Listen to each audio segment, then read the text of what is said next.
Otep à tous, bienvenue sur la chaîne des panafricanistes par essence, par conviction et par excellence. Celle des citoyens kémites par nécessité et obligation de combat. Nous sommes une chaîne qui n'est guidée que par nos ancêtres et rien que par les ancêtres qui appartiennent à l'égrégore du monde noir. Par conséquent, nous ne croyons en aucun Dieu venu de l'étranger. Toutefois, cette vidéo n'est aucunement destinée à inciter à la haine ou à la violence, car nous menons un combat qui est d'abord et avant tout spirituel, intellectuel et démocratique. Ensuite, il est politique, géopolitique et géostratégique, contre l'impérialisme, le colonialisme, le néocolonialisme et l'endocolonial, qui sont tous qualifiés de crimes contre l'humanité. Nous menons ce combat sur la base du principe fondamental que nous avons hérité de nos ancêtres kémites, qui est celui de la Mahad, c'est-à-dire solidarité, vérité et justice. Vous êtes donc en droit de connaître la vérité et nous avons l'obligation de vous dire la vérité, rien que la vérité, afin que justice soit rendue au continent africain. Et ça, c'est notre modeste contribution dans cette noble lutte en faveur de la souveraineté, la dignité, la solidarité et l'unité africaine. C'est exactement ça que nous appelons le panafricanisme. Bien-aimés frères et sœurs, on va parler un peu de la notion de légitimité. Emmanuel Macron dit que Assimi Goïta est une junte, la junte au pouvoir au Mali, la junte. Un nouveau mot, hein, très intéressant, la junte. La junte au Niger, la junte au Burkina Faso, la junte au Mali. Ce concept-là, c'est pour minimiser, diminuer la notion même de légitimité du pouvoir d'Assimi Goïta, d'Ibrahim Traoré et du général Abdourahmane Tchani. C'est ça le problème. La junte. Quand ils disent ça, ils se disent que, oh, quand on dit la junte, là, les gens qui vont entendre, là, ils vont se dire, oh, ça, c'est pas des gens. Il ne faut pas les coopérer avec eux, il ne faut pas parler avec eux. Mais que je sache, Assimi Goïta n'a jamais été giflé par un citoyen. Non. Assimi Goïta a failli être assassiné dans une mosquée par un envoyé de la France. Alors que pour Emmanuel Macron, la gifle, c'est un citoyen qui n'est pas content, qui vient, qui le gifle en public.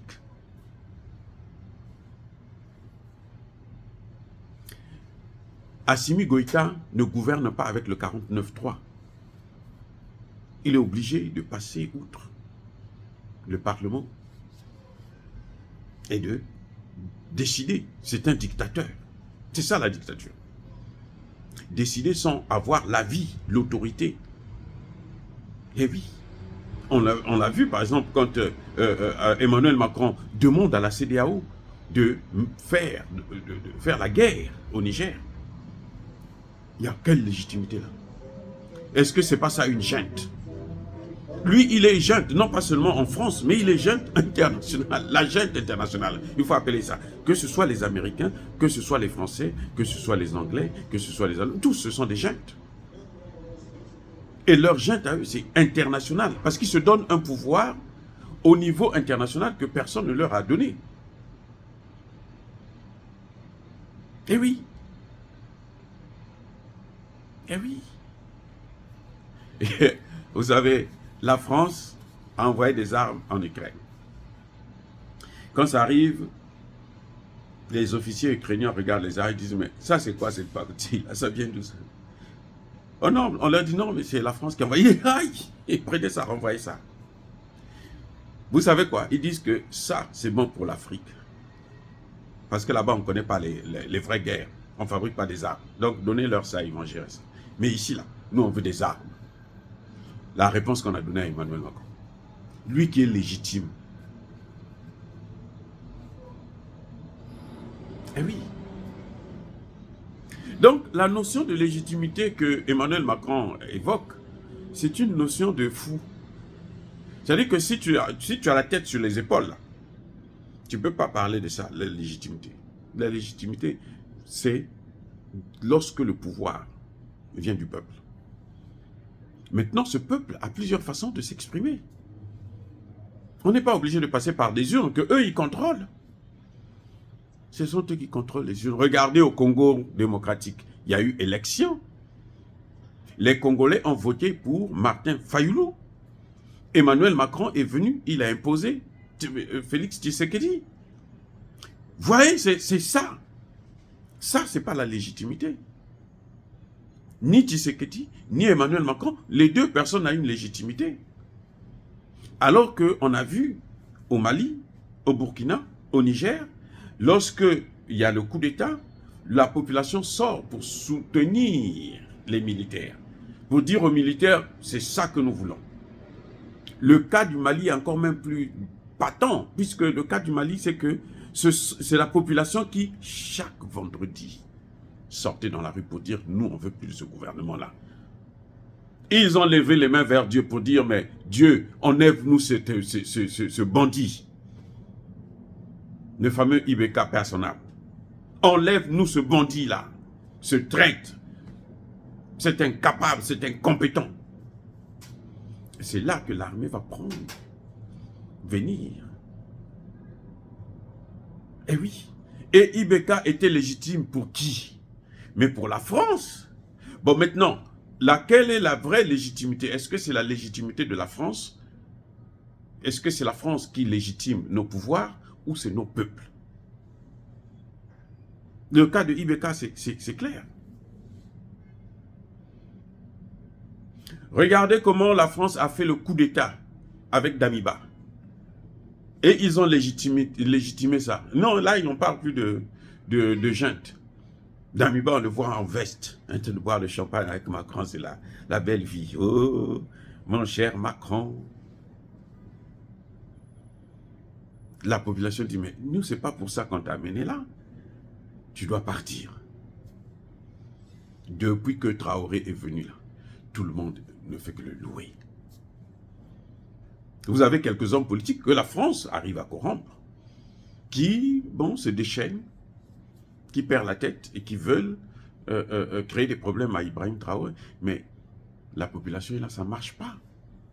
On veut tuer Ibrahim Traoré, la population vient encercler le palais, disent que pour avoir notre type là, c'est nous d'abord. La population assure la sécurité de son président. On n'a jamais vu ça à l'Élysée. Que les Français viennent nous entourer parce que les militaires veulent le tuer. Non. Si les militaires veulent le tuer, Macron, là, vous ne verrez pas les Français venir se pointer là pour dire non, sauvez-le. C'est pas vrai. C'est pas possible. Puisqu'ils le giflent même. C'est pareil pour Tchani.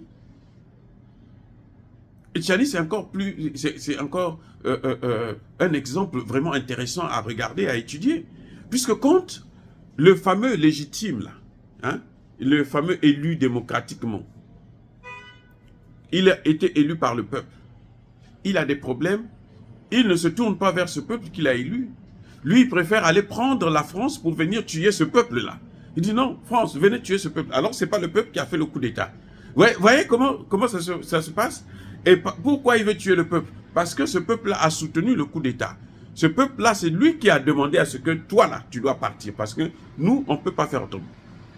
Nous avons un problème en Afrique, c'est que les élections sont toujours truquées, manipulées par les puissances occidentales, hein, avec l'appui des leurs valets locaux en Afrique. Toutes les élections que vous voyez en Afrique, là, c'est pareil. Je dis bien toutes. C'est pour ça d'ailleurs qu'eux, ils nous ont dit qu'il faut toujours qu'on ait des élections, qu'on organise des élections, parce qu'ils savent que quand il y a l'organisation des élections, c'est eux qui vont venir tenir les choses, prendre les commandes. Donc, on voit bien qu'il y a un problème avec la notion de légitimité, parce que Bazoum ne se tourne pas vers le peuple en question, celui qui détient le pouvoir, qui détient la légitimité. Bazoum appelle quelqu'un d'autre pour venir tuer celui qui détient la légitimité. Donc, pour venir faire partir carrément la légitimité. La notion de démocratie, là, il tue la démocratie en tuant le peuple qui doit voter. Et c'est d'ailleurs pour ça qu'on appelle ça haute trahison. C'est-à-dire au-dessus de toutes les trahisons possibles. Tu ne peux pas demander à une puissance étrangère de venir tuer ton propre peuple. Mais il n'y a pas plus plus grave que dans le domaine de la trahison que celui-là. Et juste 3 mois après, là, Bazoum n'a jamais demandé, 3 mois même, n'a jamais demandé à ce peuple-là, mais voilà ce qui m'arrive, qu'est-ce que vous pensez? Non. Lui, il appelle Biden, les États-Unis, il appelle en fait ceux qui avaient occupé le pays, ce que le peuple ne voulait pas. Parce que les Français, les Américains et les autres là qui ont occupé le Niger, le peuple n'en veut pas. Et c'est ceux-là qu'il appelle pour venir l'aider. Manque de peau, ça ne marche pas. Général Tchani, on dit en congolais, Woumela, reste là. Fais attention seulement avec Guillaume Soro. J'espère que lui n'a pas la fiole aussi, parce qu'on peut lui payer un prix. Alors, votre tête,